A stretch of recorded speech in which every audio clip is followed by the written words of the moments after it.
Hello, Christy. Oh, hi. Hi, Adam. How are you? How are you doing? I'm all right. Yeah, I just got your call now, so Excellent. uh, Can you hear my voice okay? yeah, it sounds okay. What are you on a different machine? No, I'm just not using a microphone. So hope it's okay. Yeah, it sounds okay. It sounds like you've got a little bit of a cold, or maybe that's just No, I maybe. have, yeah. I'm just exhausted over that interview on Monday, so it was a bit. Yeah, no, that must have been a lot. Yeah, the very long day. They really dragged it out for you. I'm glad that you're a bit recovered now. Yeah, thank you. Anyway, I want to do a quick podcast about time travel and the Nazis and the multiverse. I was watching what you recommended, which was The Man in High Castle, and I've got on to series four. And in series four, they're showing that they used people, sent people down the portals into the multiverse. And it's so odd watching it because it is exactly how I remembered how Hans saw it as, a portal that was full of light and just a feeling of looking at it and then everything going black. And I was interested in what you said, Adam, about Philip Dick having experienced the multiverse himself. And I was listening to a lecture by, I think, Anthony Peake last night about Philip Dick. And he's written a book called, I think, The Reality of Time or something of time. So I'm going to be getting that to have a Y- read about. Yeah, I think I might have listened to that. I mean, I went through a stage of where I was fascinated. I still am fascinated with Philip K. Dick, but I went through a stage where I was going through everything of his, similar to a H.P. Lovecraft phase that I went through. But his whole experience, his mystical experiences, the stuff that happened to him, and I started to believe it was real. And then I got into his fiction and also his real life story. And I was trying to figure out how he had put things together because the way he experienced stuff was very similar to what some of the experiences I had. And actually, the more I read into him and like learned about the stories and the way he was perceiving things, the more weird stuff that started happening in my reality. So it's kind of phenomenal, some of the stuff that he talks about. And yeah, Man in the High Castle for you, I guess, is the beginning of that, which shows you like an alternating timeline Hmm. and stuff like that to do with the Nazis. But yeah, he's got a whole kind of strange narrative when it comes to history and time, and the way that he works with time is just totally different to what most people would think how time works. So that's why it's good that you've read it now and you're starting to see that he's sort of experiencing what seems like the past, but it actually is the present in his time, if that makes sense. It's, most people would think that he's going back in time, but he's almost experiencing what we call the past in the present, um, as an alternating timeline, and it's not exactly the same as going back in time. It's even weirder than it is time travel, but it's weirder than what we would think of time travel to be, if that makes sense. Yes, yes. Well, that's the experience that I've had. The flashbacks to the life of Hans, fighting in the boxing ring, and of course, looking into the portal and times with his sister. So I'm experiencing that as if it's happening right now. Yeah, so it's almost as if you get like two lines crossed, and instead of going back to 1940, somehow 1940 or 1944 is here right with you now, but an alternated version of it's slightly different to the past, but it is the past in the present moment, and it's almost like two lines that are crossing, like if you imagine two train tracks crossing in the present rather than going all the way back to the point that it happened. That point happens in the present at the crossing of a parallel line, and it allows you to have a lot of the things that would be totally real in 1944 happening to you, and recall memories and exchange information between two times in the present. So Mm. it's very very technical, but it's not like going back with one person going from the present to the past. It's almost like you're having two timelines connect at the same time, which is the it's why it's confusing, because it involves duality, whereas a common or mainstream time travel would just be like you're on one line, you go Yeah, back. Yeah, yeah. so this makes it a little bit confusing, but it's totally interesting as well. So I I think that think you're starting to get it now as well. yes, and I think it would be in that way, wouldn't it? It wouldn't be that our bodies would come, because I don't think our bodies can dematerialize and materialize. I think time travel would have to be a trip of consciousness. Yeah, that's exactly what I was getting at with you last time. Is I think it is possible to do full particle transfer over the timelines and arrive in alternate timelines. I think that is possible, but we're not capable of doing that yet. But the most Mm, basic level of doing this, so if you wanted to transfer your whole body, that would be a lot of matter, and the matter would get condensed, and there would be fragmentation that happens, so everything gets muddled up. But if you're dealing with microparticles or consciousness, which isn't having any matter, it's just pure information, then you can send the information much easier through time than you can physical matter. So I think this is what they were doing initially before they started trying big objects. They were working with smaller bits of information and parts of the conscious mind, so that someone wouldn't physically travel, they would mentally travel, mm, in a way, in a very bizarre way. mm. You would experience almost as if almost like a virtual reality change, but without going into a virtual Yeah, reality. So yeah, yeah.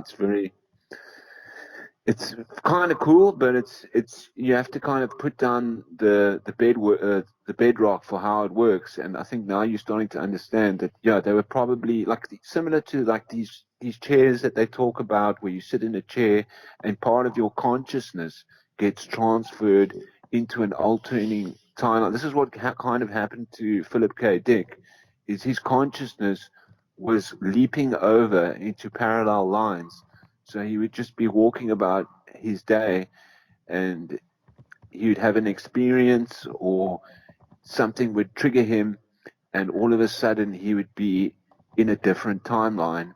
Mm, Yeah, suddenly, anything like going to the dentist, seeing a specific person. I think he spoke about the girl with the black hair. He always knew that she was there, and every time he like thought about her or got too focused up on her, she was almost like a trigger for him to go into a different reality. And then mm, he would kind of recall stuff, and sometimes small parts of it he would recall, and sometimes big parts.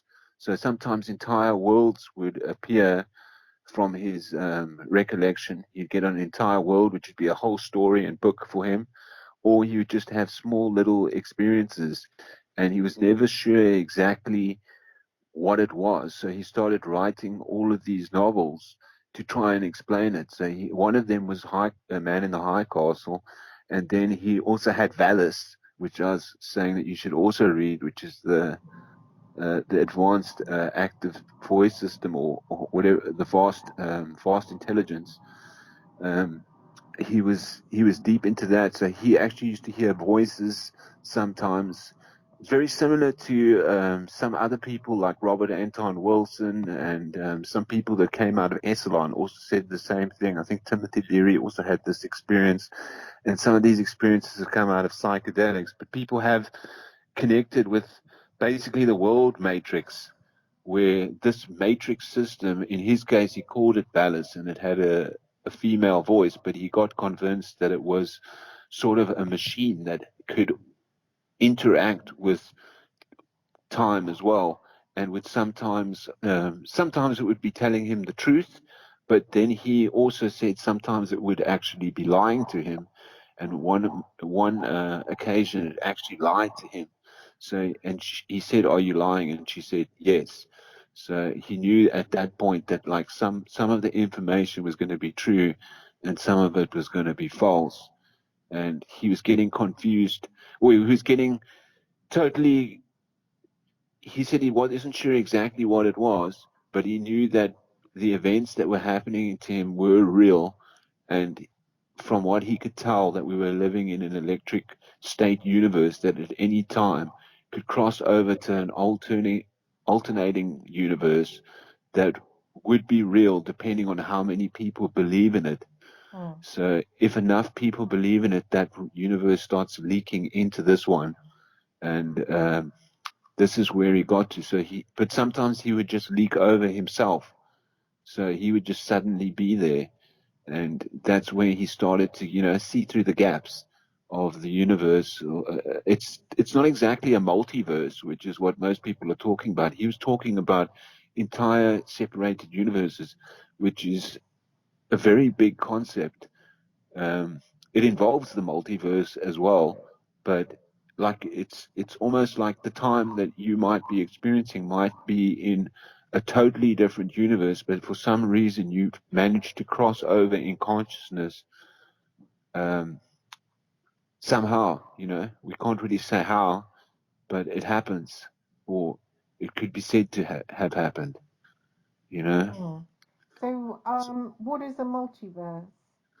a multiverse is sort of like one universe that is made up of multiple verses or multiple lines. So there will be parallel realities within, like this universe. A multiverse is like the atomic world, like if the world of atoms, all the invisible things that are in our universe that you can't see, that exist in the same space and time as us, or in different timelines to us, but in like the atomic world. If you imagine, just to make it simple, if you imagine the atomic world or the microbiological world. So there's stuff happening all around you on a micro and macro level that you can't see. Mm. It's invisible to our five senses. So you may have a sixth sense or a technological piece of equipment that can view these verses. These would be verses. So these would be different things that exist in our universe. Then you would get a separate universe altogether made up of different timelines. So this would be similar to a multiverse. So it would be a double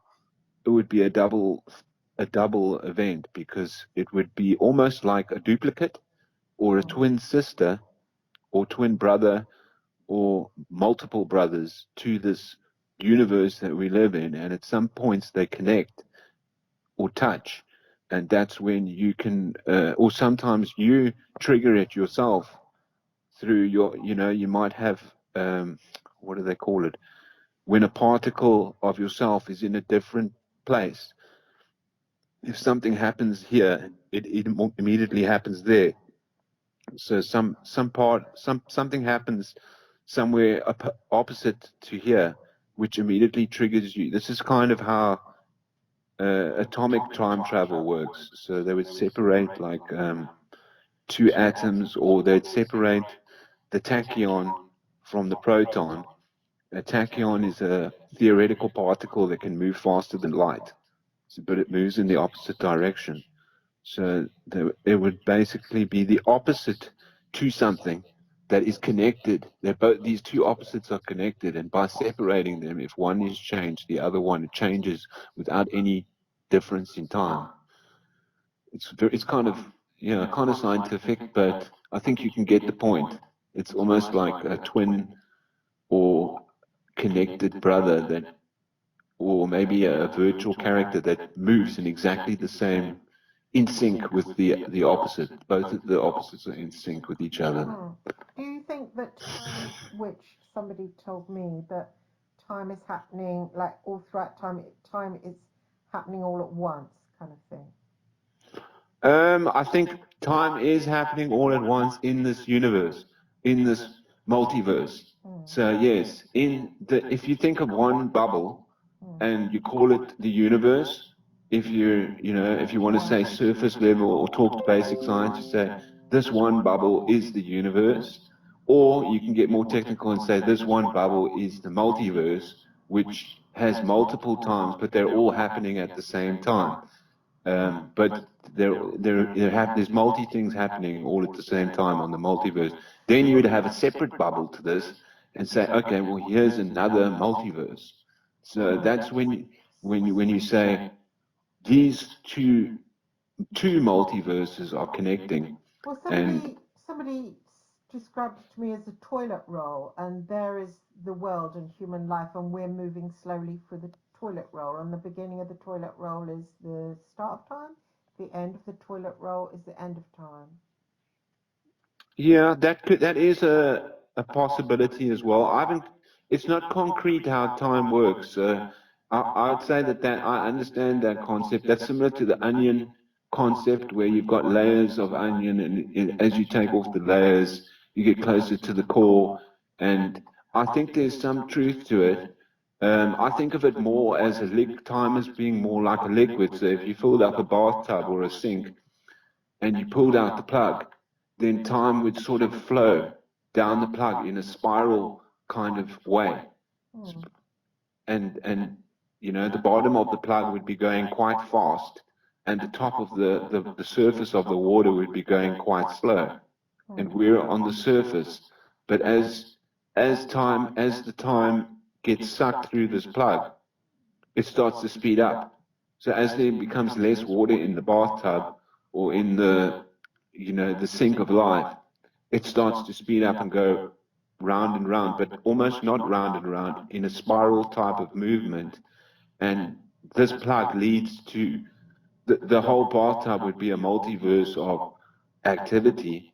And that once it went through the plug, it would go to another place, which you could call that plug a black hole or anything you like. But it's a portal into another world, Hmm. if that makes I love sense. that. Yeah, because it does during childhood time. It just goes so slow, and then when we're like get older, it's really spinning really fast. Yeah, yeah, exactly. Your day, you wake up, and it seems like as you get older, time seems to really increase. And this is happening biologically and universally. So you could say your biology seems to go far. Because you ask yourself, is this happening to my consciousness or is it happening biologically? But it seems to be happening to everything, including the technological advancement. If you look at it like the way things advance, everything's duplicating and going much faster than we were used to in the 80s or 90s. It's now going at twice the speed. So computers upgrade themselves. The internet is speeding up. So the internet is increased in megabit bandwidth. The bandwidth is increased like a lot very quickly. So it seems like everything seems to just go faster and faster and faster. Mm. And some people are more adapted to that speed than others. But we do remember a slower time, which was like 80s and 90s, and some people the 70s and the 60s. Those were much slower times, but there's different advantages to being at that speed. I don't. I think it's better slower, don't you? I find it. I mean, I was glad when they had. No, I shouldn't say that. I know lots of people have suffered from it, but when we had the COVID slowdown, I felt a sense of relief. Yeah, well, there are advantages to both realities. I mean, when you're going slow, like in the 60s and 70s, people tend to be more intelligent and can fully grasp the information that they're given.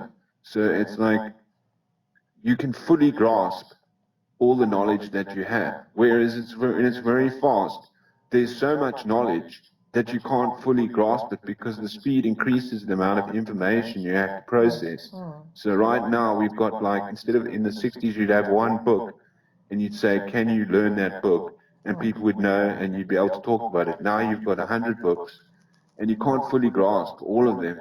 Yeah. And it's the same as everything's going so quick that you can't fully grasp everything. So there's an intelligence increase. Like if people were more intelligent then, But now we've got artificial intelligence to help us grasp things because of the speed. And there's so much data and information out there that it's impossible to grasp it all, which is like scary for some people, for one individual or a biological entity right now to grasp all the information that's available is very difficult because it's speeding up faster than we are, which is I kind of think what Elon Musk was scared of, and some of those people were like they realized that the information is going to be too high, and artificial intelligence is going to be working with information that a human mind just can't work with. And what did they, what It kind of well, it conclusion? scared him initially. He was kind of scared. He was like, because if we continue at the speed, it means that we won't be able to go back to where we were because we'll get too advanced, and we won't ever have a situation where a human being can actually grasp the situation. So it will be outside of our control. So it is scary, but at the same time, if we don't advance, then we'll be stuck in, we won't be able to evolve, like technologically evolve. We've reached the point where, we won't be able to go any faster without getting any help. Well, does that matter? I mean, do we have to? Well, yeah, so I don't really think, it doesn't matter to me that much, but I think that's where society and civilization's been about evolvement and getting better and making it better and making it better. This has been the whole point of civilization from the beginning, just making it easier and better. And I don't think they could stop, because that's what people live for, is to try and make things better. And if you said, well, this is as good as it gets, it's like people won't have a goal in life. So this is a way that they can continue with progress.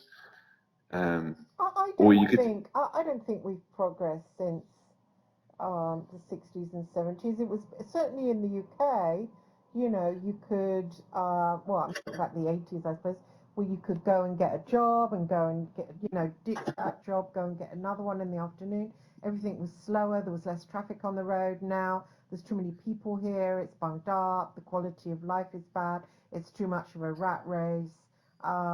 It's just got appalling, actually. yeah, we've mostly progressed in computer technology, but in mechanical like mechanics has gone downhill. Like we don't have the mechanical skills. Our mechanics has gone down. So now everything's electrical, and our electrical computer information has evolved beyond us. But we've dropped in, I think, in emotional intelligence and also mathematical intelligence, because all of these calculators or computers are doing most of the mental arithmetic that used to be done, which has changed a lot of stuff. So we've decreased, as our tools become smarter, we've gotten stupider. Oh. So that is part of the problem. That is, no one will need to build a car because cars are built by machines. So no one remembers how to build a car, you know? So this is why it's kind of scary, is that all the things that humans used to be able to do, they're slowly forgetting how to do. And to go back to, to go back to the 60s and to build the machines that they used to use would be very hard, because no one's really has that information anymore. And if we did want to do it, we'd probably have to get machines to do it, whereas they used to be able to build it. So it's outside of our grasp now, which is, this is kind of the thing, is that we've moved past the point where we'd actually have to go and put people through university and learn how to manually build these things, because there aren't people manually building things like that anymore. You know, So back to Philip Dick and the Nazis. Why did he go back to World War II? he went. I think he just happened to have that experience because he was he lived through that timeline, and obviously was around it was a big thing back in his day, and he sort of was involved with like researching for his books and stuff. He was doing a lot of research into Nazis and the German War, and then he had this experience where I think it was in 1970 or late 90, I think it was 1970, somewhere in there. Then he just ended up in a reality where I guess you can see that it was Nazi Germany, but it wasn't Nazi Germany, World War II. It was sort of an alternate timeline where they had won the war and Mm. linked up with the Chinese and taken over United Japanese. States and yeah, the Japanese, sorry. Yeah, the Japanese and kind of had already invaded the United States and they were living there. And he, as far as his experience went, this was actually a reality that was happening in his present. So that's one of the ways that it happened for him. And he really believed that there was another world parallel to him in the present where these Japanese and German Nazis were actually there and doing the stuff that he describes in that story. Hmm. Yeah, Yeah, so he's saying that this reality is true and that reality is true, which is dividing it into making it quite hard to say, well, if that's true, then why are we here where they lost? But he's saying that he went to a different reality where they won. And maybe that happened. I mean, because it does seem weird about, I don't know, I know that America joined in and they lost, but where did they all disappear to? Where did that whole. Exactly. So it's possible that they may have escaped into an alternate, opposite reality or universe. It's hard to say what it is. Is it a universe, an alternating, opposite multiverse? Is it a reality? Is it some hidden world? But as far as we go, it's another place that exists in the present moment where things went quite differently in that timeline to they went in ours, you know? Mm. So the opposite scale of things where one person won, in that world they lost. Mm. So almost like a parallel opposite. Mm. So it's like this, they were the good guys there, and so they won, and everything was the opposite to what we believe it to be, yet it existed in the same point in time, which is quite strange. Yeah, And for he was sure, like, for sure. It's it's interesting. I always feel a sense of being in time, a really horrible sense of just being stuck and it's too solid and sort of feeling almost like you're stuck in a video game at a certain level, a sort of feeling of horror of being stuck in, just waiting for your body to decay and then you can escape it. It just doesn't. yeah, sometimes I think it's a little bit similar to the spiritual world where, sometimes in like the old ghost movies, they would say that if you went into the spiritual world, or like if you were speaking, or if you died and you had an out of body experience, you would sort of um, interact with the spirits according to their time. So you would be talking to a ghost in the old house, that house that they died in, and you might be in the house 20 years from then where it's different, Hmm. but you're seeing it as they saw it when they were alive, Hmm. and that's happening in your present.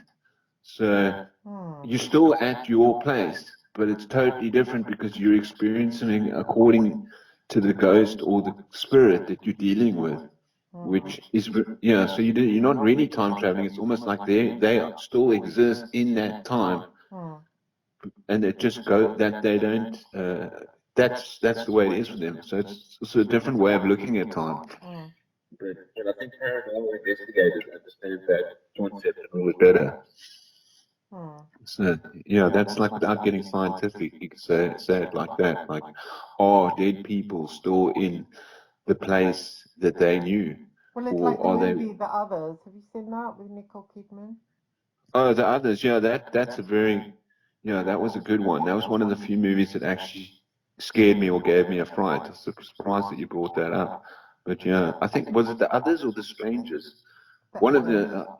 the others. Yeah, that was just the one. Yeah, where they come with those masks, right? Well, no, she shot her children. Oh yeah, she shot her children. Yeah, yeah. No, that is a scary. It was kind of scary, right? It was like there was a lot of Yeah, frightening. yeah, it was Yeah, creepy. yeah, yeah. Yeah. So they were stuck in there, or the children were in their time, right? Yeah. Yeah. Okay. Yeah. No, I can't fully remember the movie that well, but I do remember Nicole Kidman. I wasn't sure if it was the strangers or the others, but I remember thinking, damn, Yeah. this was quite a And scary there's one. The Amazing Mr. Blunden. I remember that when I was little. Do you remember The Amazing Mr. Blunden? I don't remember that one. You can Oh. tell me about it if you like. I think that was an old man in a house. He was a ghost. I always liked time travel things, quite a lot. Yeah, no, I've also quite liked a lot of the concepts. Do you remember Time Tunnel? Time Tunnel, no, I haven't seen that either. That Oh, must be, kids program. Yeah. I liked things like the Twilight Zone Yeah. and Sliders, and I mean, what else is there? There's Time Cop, and then there's H.P. Wells, some of his books, The Time Machine. Yeah, You that's know, The very Time good. Machine. Yeah, that's very good. The H.P. Wells did a lot of touching on that and some of the concepts. And then you kind of, some series go into it. The other one that Philip K. Dick did was Electric Dreams. Oh. Yeah, so you need to check that out as well. Once you've checked out Dallas and stuff. But yeah, he did a series called Electric Dreams, which has got multiple little short stories that involve, multiple universes. He was talking about like the multiple universe concept, the bubble concept, and how these bubbles separate from each other and sometimes come back together. And what channel So is that that on? I think there's a mini series. It's a book series, but there is a series that you can watch on it as well. I can't remember uh, the studios that did it, but it wasn't Netflix. I think it might be on Amazon Prime. Hmm. Yeah, it's a very good series. I had to look for it. But the book, I read a few of the short stories, and also I've had a couple of audio books. If you can get audio books, we listen to the audio books. Um, very good. I think like one of the stories Philip K. Dick read himself, so you get to hear his voice, which is pretty awesome. Love listening to him speak because it's even more amazing than hearing like reading his literature when you actually get it. That's why I sent you that little clip because you can tell there's almost so much emotion and feeling in his words. Yeah, I agree. Did you see the remake of Total Recall with Brian Colin Oh Firth? yes, yeah, I did. Total Is it Recall was is it good? Is it as good as? probably not as good as the first one. The first one was, but there are parts of it that are good. Um, Total Recall's the one when he gets sent on a holiday to Mars, right? Yeah. Hmm. Yeah, that's exactly the kind of chair that I'm referring to, something like that, where his consciousness goes, and if you change the time, then you might have sort of missing memories. Hmm. And you could have, like, if you change something and you came back to this time, you could be missing 10 years of memory, and in the place that you are, you would appear to be a partial retard because you don't remember the stuff that happened because Yeah. you were away for 10 years. So Yeah. you can hardly make sense of the present because you've actually been gone for, a couple of seconds, but it was 10 years of memories, and you somehow change something so you don't have the information. It's kind of scary, but at the same time cool. Yeah. Exactly. Exactly. Well, brilliant. Well, I'm going to finish up then now and get this hung on YouTube, and we're connecting up on Sunday, aren't we?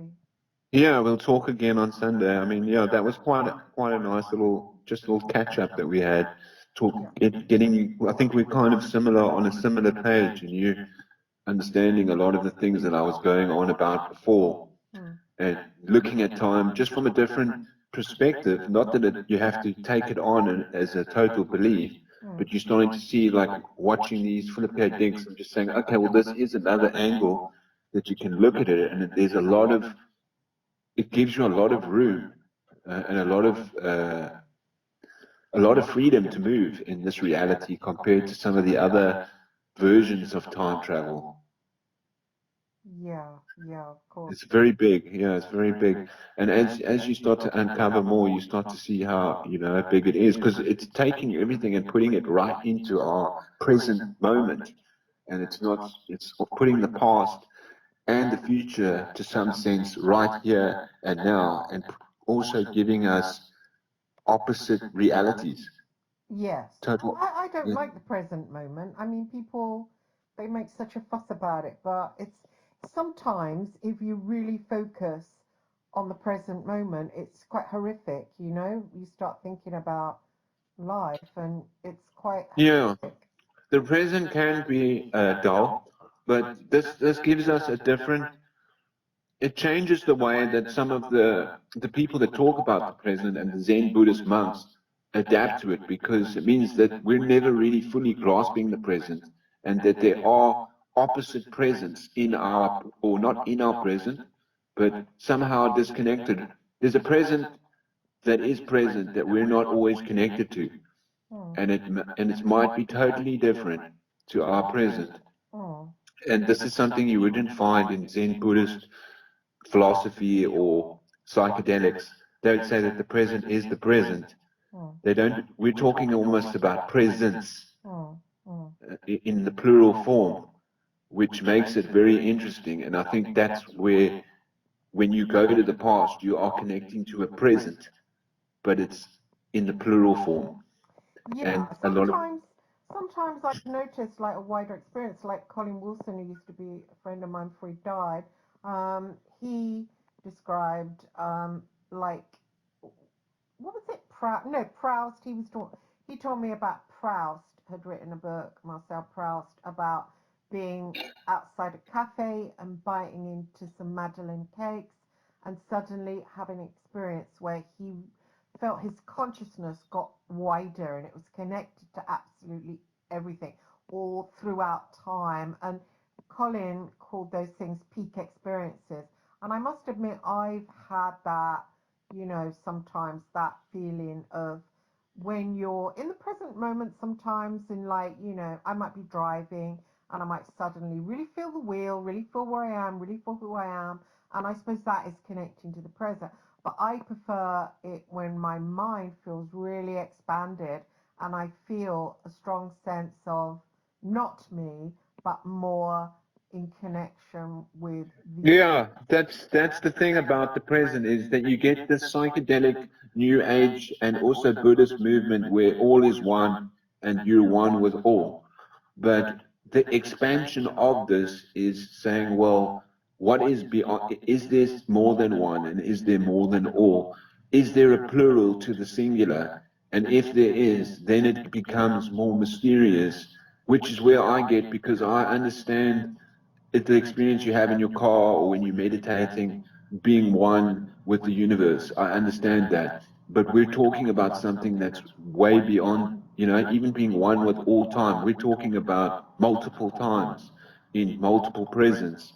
So it is beyond that. And it's not something that people in these areas talk about, because they just put it all in, they kind of finish the story with everything is one. And we're saying that there is sometimes something that is beyond that, Mm, you know. mm, So that's why it's kind of mysterious. Even in, like the psychedelic gurus, they connect to, all times at once. Everything's happening at once. It's all in the present. I understand that as well. But what we're talking about here is slightly different, and it's sort of like multiplication, or one plus one, or some kind of mathematics is involved, where you don't actually just have one, and it's not a split. So they'll say, well, you're dividing it or splitting it into two or fragmenting it, we're talking about the entirety of one or the totality of one being duplicated or multiplied, Mm. which is, it's kind of hard for the mind to understand. But when you go there, you're in these mysterious places and you find information that is not usually available, and it's surprisingly true sometimes. Mm. Yeah, like what you're doing if you bring something back from, well, this is just my concept that I'm getting at, but I think we're getting deeper and deeper into the understanding of, not just time, but time with the S on the end, Mm. you know. When I had that encounter with the black magician, my keynote, he took me down that corridor in the astral and took me to a place and showed me I think it was a Merkaba, I'm pretty sure, looked like one anyway, and said when you climb inside it, you can travel anywhere throughout time and go into the consciousness of whoever you want. So, almost like, Yeah, that's kind of what I would say, similar to the thing in Total Recall, like that thing that he gets into, which they call it a holiday machine. That is also like a Merkaba, which allows you to travel through time space. You not only can go through time, you could just rock up on Mars or turn up on Mars mm, and be having a holiday there mm, because it's that's sort of what a Merkaba is. And I guess we're talking beyond that as well, but that is a Merkaba is in the science fiction form. This is also what Philip K. Dick and these things guys talking about, but they make it look different to like how commonly Merkaba would be described, like the car, like basically a car or a vehicle for transporting consciousness. yeah. Yeah, so it's kind Well, of interesting. it probably doesn't look like how we imagine it look to look anyway. That's just seeing it with our eyes, right?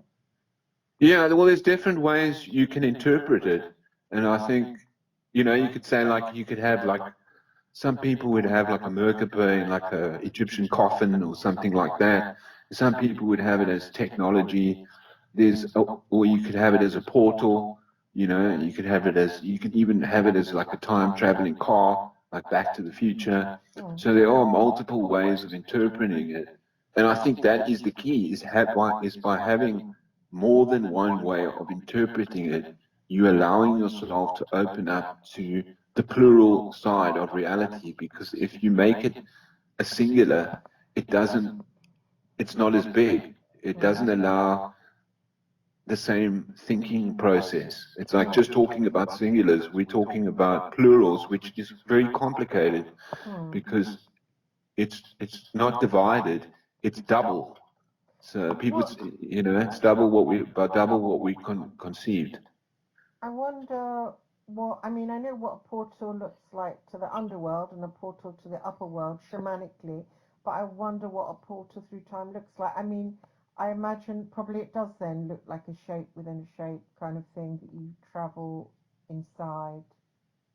Yeah, well, there could be a few ways. Like I can imagine it, like Stargate. It could be a Stargate. There Mm. could be something more advanced Stargate, like what you get in Terminator 2, where the portal opens and these guys just come. It's like an opening in space. I think Terminator 2 did quite a good job of how it might work, where something kind of opens in the middle of nowhere Yeah, without well, they any. did that. They did that years ago in a children's TV series called oh God, Time Slip, where there was just literally a rip in the atmosphere. They just climbed through it. It was like an invisible gate. Yeah, that's kind of the way that I've experienced it, and just like a door, almost like you've seen in some art, like a door that just comes out of nowhere, but it's not connected to a rock, Yeah, or some ancient Indians would have it in a mountain. You go into it, but I'm saying like a door that comes out of nowhere. It's just a door yeah. in the Well, middle of nowhere, and isn't it like the movie Somewhere in Time, written by Richard Collier? I mean, when I watched that movie, I sensed that it was based on reality, so I went and got the book, Big Time Return, and literally it's written a guy believes that he's gone to a hotel, seen a picture of an woman, and he lays on his bed and tries to reach her, and he believes that he did reach her. He then died of cancer, and his brother got his book published, and he said, look, my brother actually thought that he went back in time. It's not a novel. Yeah, no, well, that's the other way you could do it is you could go into that experience, have, like similar to the movie 1308, where he goes into that room and he has this experience that is in a different world, or just connecting it to the dream landscape. Philip K. Dick spoke about it, like you can actually do it in your dream mind. You can Mm, actually time travel in your dreams to a real situation, recall information, and then bring it back to this present or to this world in a similar way to Freddy Krueger in the one episode, Freddy.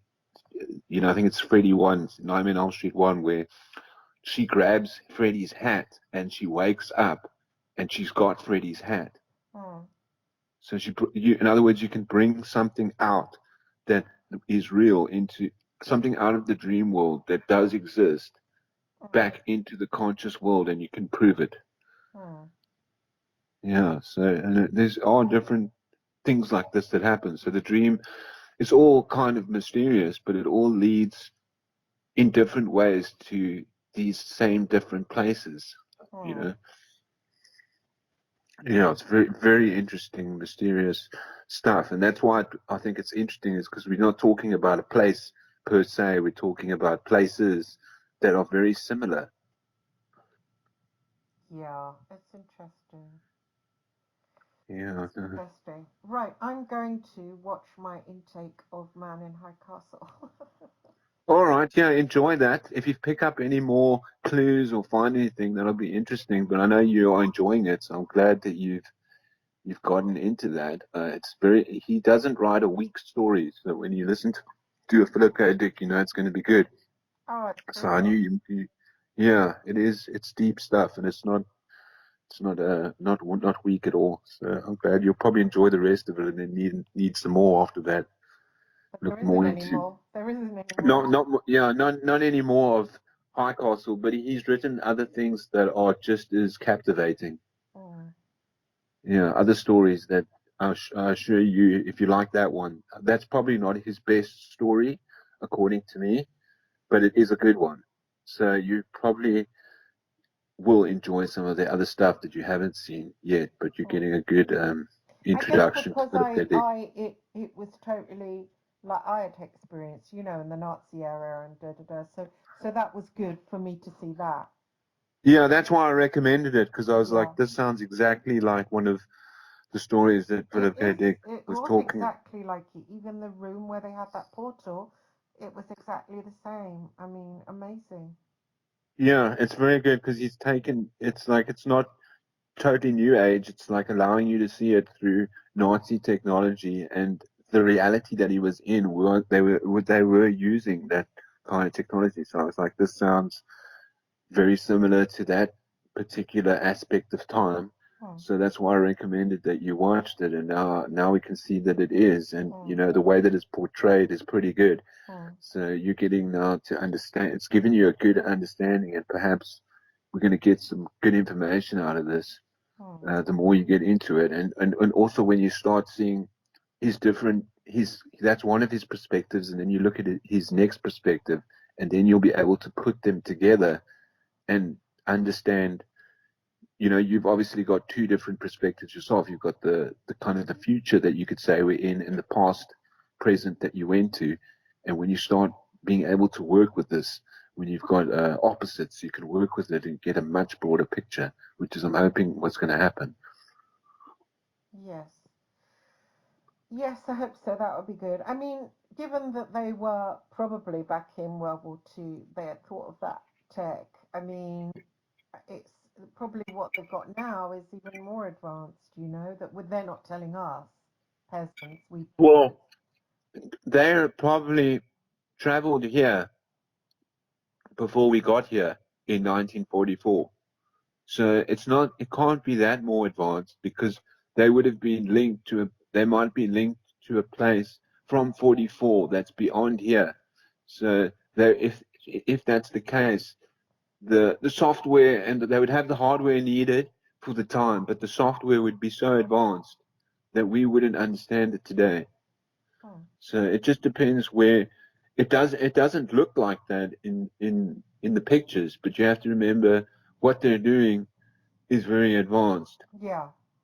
They're basically jumping from one point to the next, so they don't necessarily need all the fancy stuff that Oh we yeah, of consider course. modern. Yeah, So the don't stuff that you? we So consider modern is just our perspective. do you think that they might have gone really into the future a long way? Yeah, I think they might have went like this might be a midpoint to where they are. Hmm. This might be a midpoint, and they're connecting from there to like like the end point. This could be a midpoint, and we think that we're on the brink of the edge of time, whereas while we're just actually in the middle of their time. So they just pop in here like a resting stop. And what would that give to humanity if they were popping in to? Well, humanity, from their perspective, wouldn't we would just be we would be humanity, but would be an altern we'd be like not important to their world. Hmm. They would have but they'd still acknowledge us, Hmm. but as far as humanity is concerned, they are humanity. Hmm. Um, but we also are humanity, so they just treat us as a different timeline. Hmm. But they're not too interested about in our evolution and things like that. They'll just might pop in like an alien might pop in from time to time to give us some keys. Um, but we would be like apes compared to something that is traveling, hundreds of years in advance and then back to 44. Hmm. So this information from the future would be seeping back into what they're calling 1994, where Hmm. they can process it. And the more they start processing it in that time, the more they understand. And we're somewhere caught up in the middle, and we're getting slight little, I guess, information from both worlds as well. There are people that are getting information from the future, and then they get people that are getting information from the past. Um, and for all I know, we could be on a similar level, but just have totally different stuff and evolved in different ways. We might have chosen computers, they might have chosen mechanics and conscious software, or, similar to like America's now dealing with AI development and China's doing genetic duplication. So it depends on what avenue they specialize in. We specialize in like electrical stuff, but Hmm. some people would choose biological, genetic, time travel. If you specialize in one of these things, it may give you an advantage to the other. Similar thing to the story of June is like there's three or four different. There's like the Ordos, the Atreides, and the Harkonnens, and they all advance their technology differently. So, some people like the Ordos were doing sound development and they ended up getting sonic technology. And then the Harkonnen were using nuclear advancement. And the Atreides was sort of doing a lot of computer work and working also with the negotiation between the Ordos and the Harkonnen. This is according to the game, anyway. Hmm. Yeah, so it just depends on which level they choose to advance, and is it better to sort of have a genetic advancement where you don't have to die because genetically you can reproduce yourself or heal all diseases? Or is it better to have time travel technology where you can go back to the point before you had the problem so you could fix it with time travel? Or do you have AI sophisticated technology where your computer can actually fix your problem without you having to get involved? Hmm. So then you'd Hmm. have like time traveling AI systems, Yeah. which I think that might happen as well. So you might have time traveling AI systems because it will they will be able to do it as well, which is Hmm. like Terminator, I guess. Yes. Terminator was all about that kind of thing. Yeah. Yeah. It was really, really good, wasn't it? Oh yeah, the future, and then he went back to kill him because. Yeah, he went back to save John, like I guess alien AI system or Hmm. future AI system was sent back in time or programmed in a present time by John Connor to go back and save him. Mm. So as a boy, because they were already meddling Mm. with the past, so they sent back one of these AI robots Mm. through the time portal to actually intervene with biological history. Mm. So it's very deep stuff. Mm. It's a pity that they actually apply the story to be like an action movie, Mm. and rather than that, it's very in depth. I think some of the way that the original two Terminators were put together, especially Terminator 2, really like brought a lot out of time travel, and especially in the future, because they're actually coming from the future to the present, rather than a lot of time travel goes back in time or Yeah. to go from. So it makes it interesting. That's the kind of link that I'm talking about, is that there is another present in the future, and to them, we are the past. Right. Yeah. Yeah. I see what you mean. Well, Mm. maybe like Philip Dick was saying, maybe he reckoned that the Japanese and the Germans won the war. I mean, I don't think that could happen at a point in the future. No. It could, if we're talking about alternate timelines. So that might be a Mm. situation that is going on right now in a reality that we're not in. Mm. So right now there will be a present that is parallel to our world that we're not, like an alternate multiverse Mm. where this is happening, and sometimes this world, for some reason, we interact with it, and in that world, the opposite things to what we can imagine are going on, and it's totally surprising. It's just like that's not what happened, but Mm. yes, that's what's happening here because it's the opposite world to the one that you know. Mm. Yeah, so it's like kind of like heaven and hell. Like if you believe in heaven and hell, these are places that are totally opposite, and what is Mm. what is good in one place is bad in another place, and depending on who's there, they Doesn't have a it? totally different. Yeah. Yeah. Doesn't it have it when people show the tree of life? Doesn't it have little layers in the middle? Because we're in the Middle Earth. It's normally depicted by layers, isn't it? Yeah, well, you could look at it from a biblical point of view. You'd have the tree of knowledge, which would basically be a world where you can travel back and forth according to memory and Mm. knowledge, whereas the tree of life would be constantly present. So everything would exist in the present. There's not really memories, but everything makes sense in the tree of life. Without knowledge, Yeah. without memory, Yeah. you're sort of there. And then the tree of knowledge would be akin to AI systems who can hold all the knowledge and process it at in a given moment. Mm. Mm. Mm. So you could use parallels like that to say, well, what is knowledge? Knowledge is memory. And so this one directly, so if you put all the data that's in the world into one hard drive, for instance, that's the tree of knowledge. Mm. And then you've got the present living organism that doesn't have all the knowledge, but yet it has a much more beautiful life. Mm. Yeah. Yeah. Oh, brilliant. Well, thank you for coming on the podcast and thank you everyone for listening. And see you on Sunday, Adam. All right. Yeah. Looking forward to it. Enjoy Man in the High Castle. I will. Thanks, Adam. All right. Yeah. All right. See you Bye. soon. Bye bye.